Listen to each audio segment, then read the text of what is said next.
You ask Tiger to solve. This deals with linear equations with one unknown. The final result is x equals -4.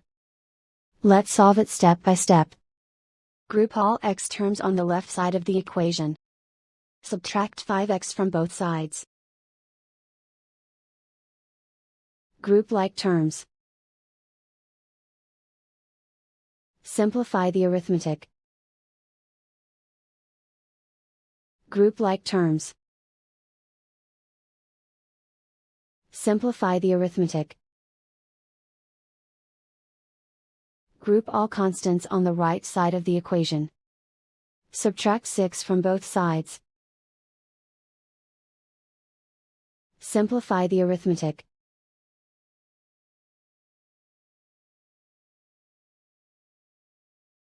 Isolate the x.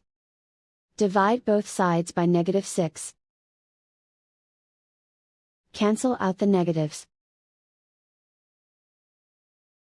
Simplify the fraction. Move the negative sign from the denominator to the numerator.